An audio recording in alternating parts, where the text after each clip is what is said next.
Olá, hoje 5 de dezembro, terça-feira, vamos para mais um dia de Café com Lexio. Prepara o teu cafezinho e vamos juntos. Em nome do Pai, do Filho e do Espírito Santo. Amém. Pai nosso que estais no céu, santificado seja o vosso nome. Venha a nós o vosso reino e seja feita a vossa vontade, assim na terra como no céu. O pão nosso de cada dia nos dai hoje, e perdoai-nos as nossas ofensas, assim como nós perdoamos a quem nos tem ofendido. Não nos deixeis cair em tentação, mas livrai-nos do mal. Amém. Ave Maria, cheia de graça, o Senhor é convosco. Bendita sois vós entre as mulheres, e bendito é o fruto do vosso ventre, Jesus. Santa Maria, Mãe de Deus, rogai por nós, pecadores, agora e na hora da nossa morte. Amém. Glória ao Pai, ao Filho e ao Espírito Santo, como era no princípio, agora e sempre. Amém. São José, rogai por nós. Continuamos unidos, em nome do Pai, do Filho e do Espírito Santo. Amém. Primeira leitura de hoje, Isaías, capítulo 11, versículos de 1 a 10.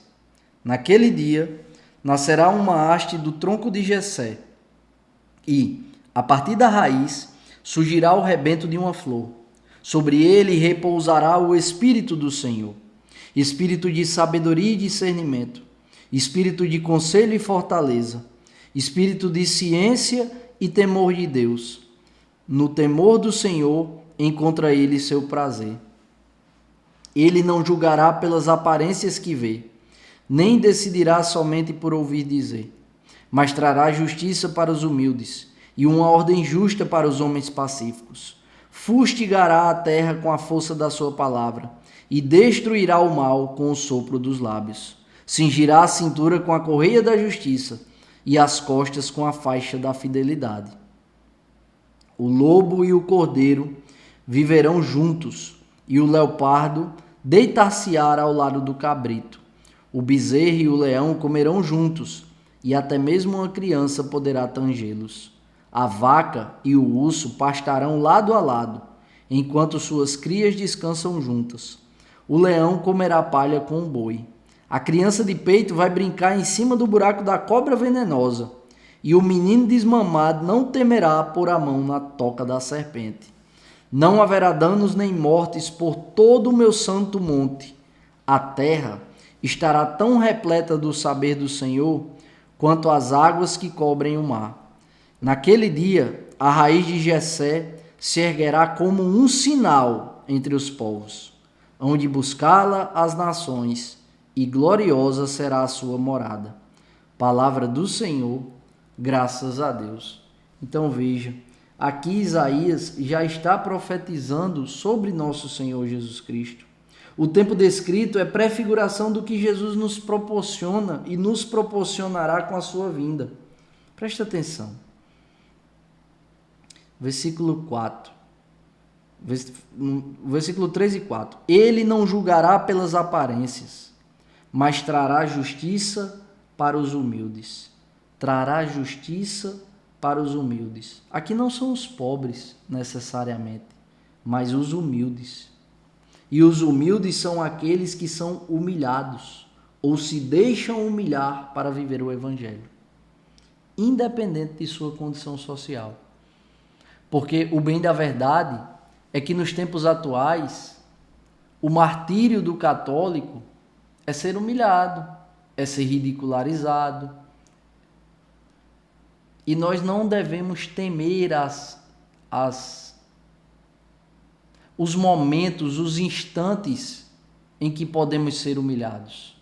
Porque as humilhações, elas são oportunidades de exercer e fortalecer a humildade em nós. Dentro da igreja, fora da igreja, dentro de casa, no ambiente de trabalho.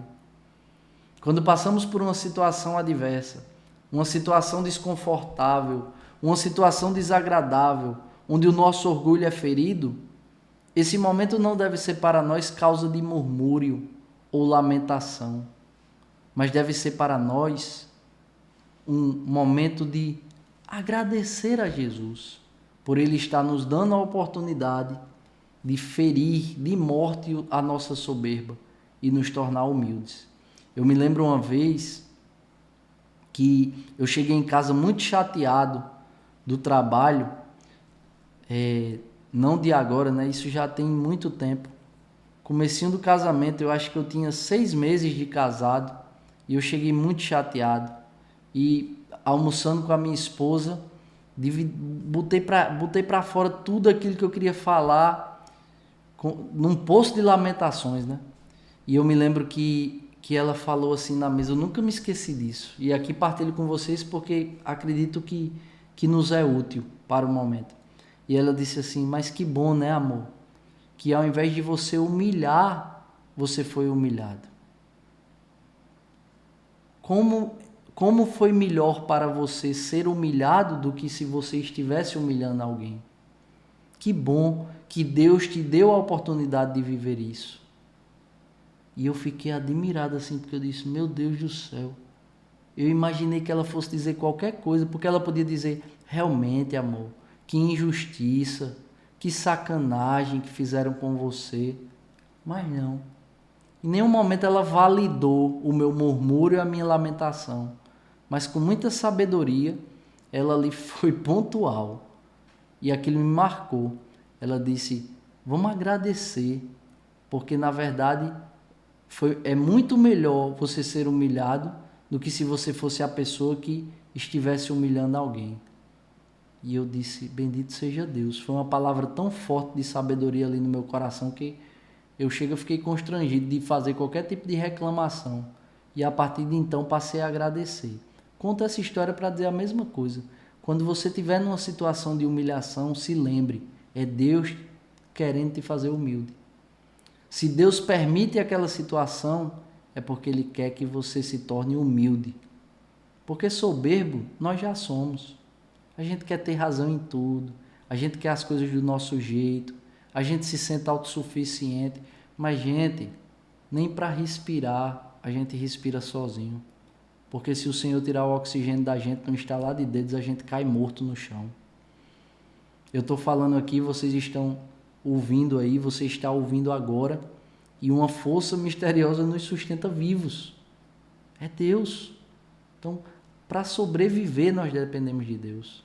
A cada instante, a cada minuto, a cada segundo. E a gente precisa prestar atenção nisso aqui, ó. Ele trará justiça para os humildes. E a humildade, ela independe de condição social.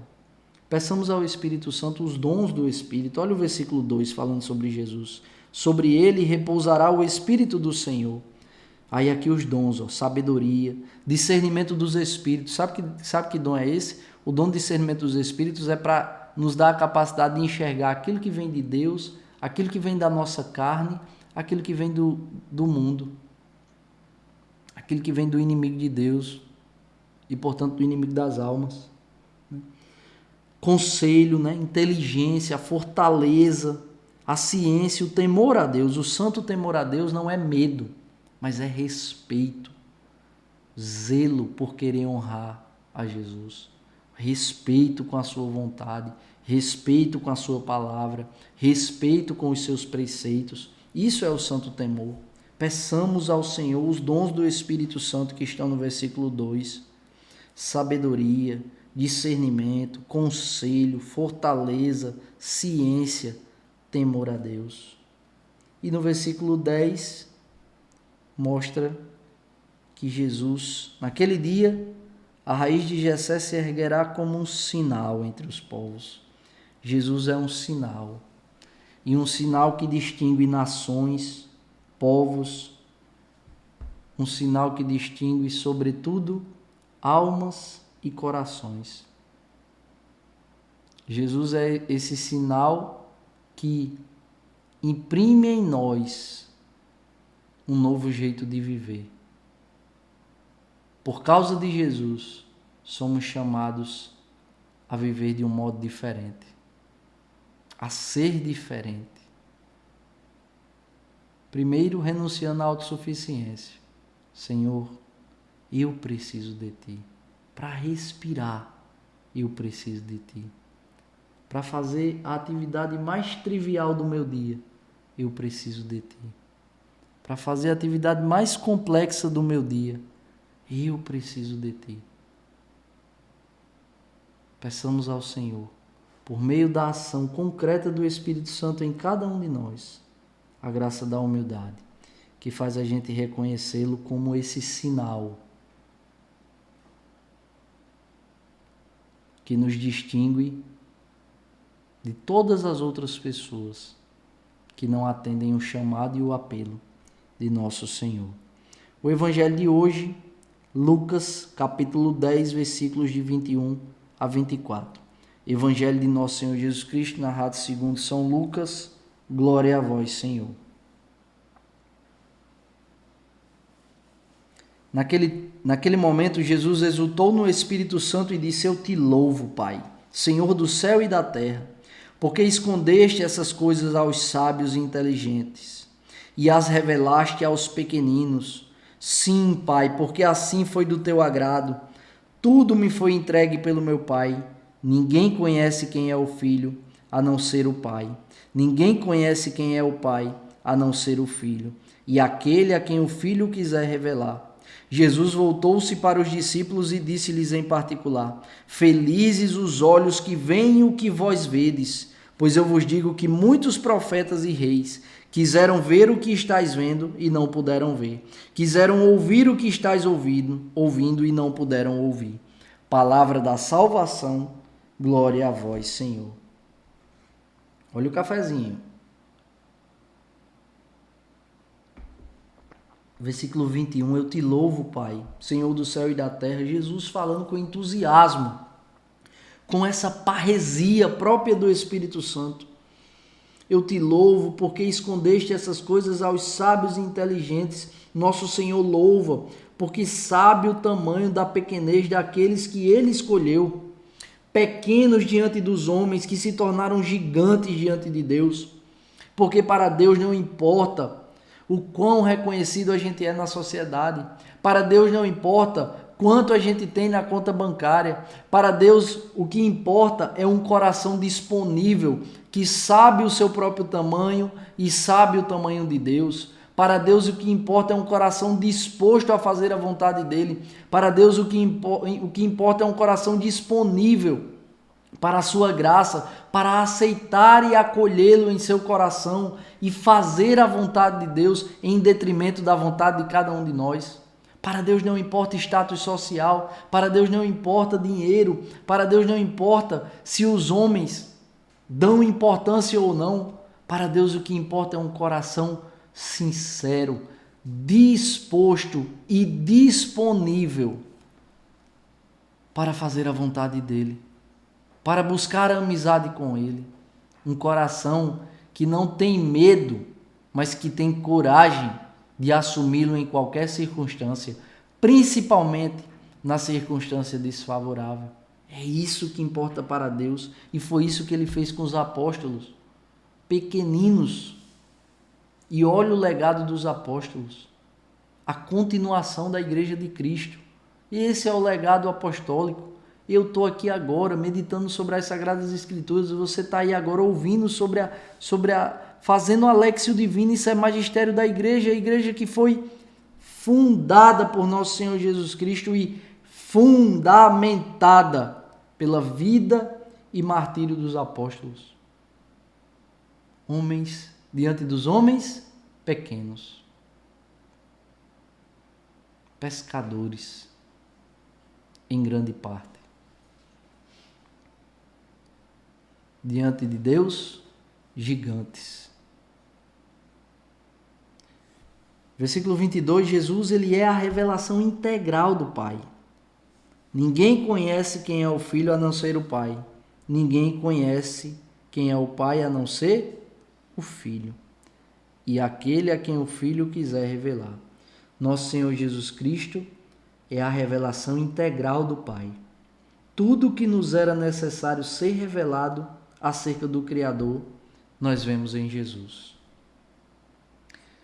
E a palavra lá em Colossenses vai falar isso de modo muito claro. Ele é a primogenitura de toda a criação, de modo que tudo foi feito por ele e para ele. Versículos 23 e 24, Jesus se volta para os seus discípulos e diz, felizes os olhos que veem o que vocês estão vendo. Muitos profetas e reis quiseram ver o que estás vendo e não puderam ver. Quiseram ouvir o que estás ouvindo e não puderam ouvir. E aí eu quero chamar a atenção de uma coisa. Nós não temos o privilégio de ver Jesus como os apóstolos viram, que sentiam o cheiro de Nosso Senhor, a cor dos seus olhos, sabiam a cor dos seus olhos, dos seus cabelos, o seu semblante. A gente não tem esse privilégio, mas nós temos o privilégio de estar com Jesus mais do que os apóstolos tiveram, porque podemos estar com Jesus todos os dias até o fim das nossas vidas, por causa da Eucaristia. Agora está com a gente. O que é que a gente vai fazer com esse privilégio que profetas e reis não tiveram, de estar com Jesus todos os dias até o fim dos nossos dias? O que vamos fazer? Você, aí onde você está, que tem a oportunidade de ir à missa todo dia, que tem a oportunidade de passar na capela pelo menos 20 minutos por dia, que tem a oportunidade de ter missa diária, de visitar Jesus todos os dias ou quase que todos os dias, e não vai por quê? Porque não quer, porque ainda falta amor, porque ainda falta amizade genuína. Mas Jesus espera. Há mais de 2000 anos, no sacrário e nas santas missas, Ele nos espera. É essa espera que devemos saciar, que devemos corresponder. Que Deus nos abençoe e nos aprove a cada passo. Se vivo, vivo pela misericórdia do Senhor.